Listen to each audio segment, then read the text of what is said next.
नमस्कार दोस्तों, स्वागत है आपका हमारे चैनल पर, जहां हम आपको देश और दुनिया की सबसे बड़ी और खास खबरें देते हैं।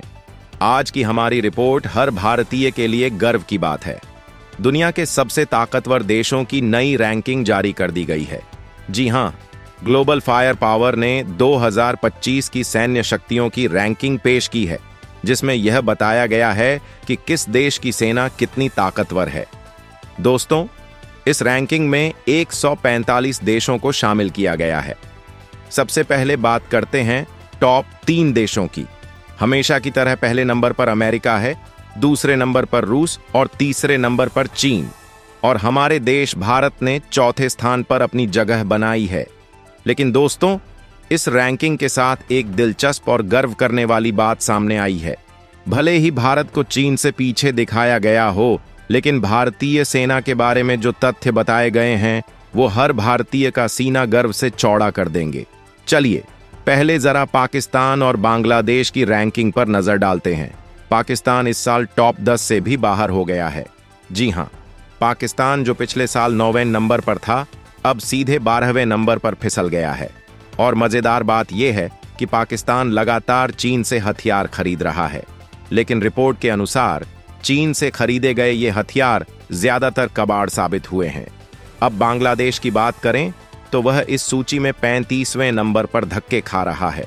यह वही बांग्लादेश है जो भारत के खिलाफ लड़ने के दावे करता है, लेकिन सच्चाई यह है कि इनकी हालत ऐसी है कि इन्हें तालिबान या अरकान आर्मी ही निपटा सकती है।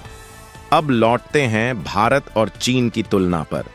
रिपोर्ट कहती है कि भले ही चीन को रैंकिंग में भारत से ऊपर रखा गया हो, लेकिन एक महत्वपूर्ण बात है जो चीन के मुकाबले भारत को आगे रखती है। भारतीय सेना को चीन के मुकाबले कहीं ज्यादा युद्ध कौशल और अनुभव है। दोस्तों, बैटल हार्डन का मतलब समझिए। भारतीय सेना ने पिछले 20-22 सालों में कश्मीर, नॉर्थ ईस्ट और कई अन्य जगहों पर लगातार ऑपरेशन और छोटी बड़ी जंग लड़कर अपनी ताकत को निखारा है। वहीं चीन के पास 1979 के वियतनाम युद्ध के बाद से कोई खास युद्ध का अनुभव नहीं है। और ये बात तो आपने खुद लद्दाख में देखी होगी, जब चीनी सैनिक भारतीय सेना के सामने टिक नहीं पाए और पीछे हटने पर मजबूर हो गए। अब आपको बताते हैं एक और बड़ी खबर। हाल ही में प्रधानमंत्री नरेंद्र मोदी ने भारतीय नौसेना को एक ही दिन में 3 बड़े तोहफे दिए, एक सबमरीन, एक डिस्ट्रॉयर और एक फ्रीगेट। दोस्तों, यह ऐसा काम है जो अमेरिका, रूस और चीन जैसे बड़े देश भी एक साथ नहीं कर पाए। प्रधानमंत्री मोदी ने खुद कहा है कि अब हिंद महासागर में भारत की डोमिनेंस है। अगर इस क्षेत्र में किसी भी देश को कोई परेशानी होती है तो वह सबसे पहले भारत से मदद मांगता है।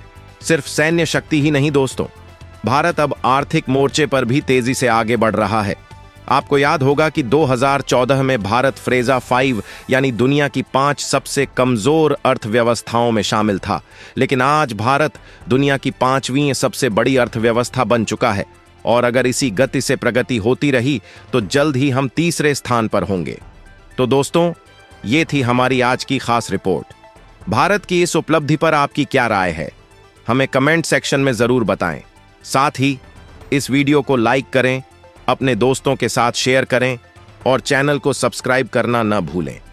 हम फिर मिलेंगे एक और खास रिपोर्ट के साथ। तब तक के लिए जय हिंद।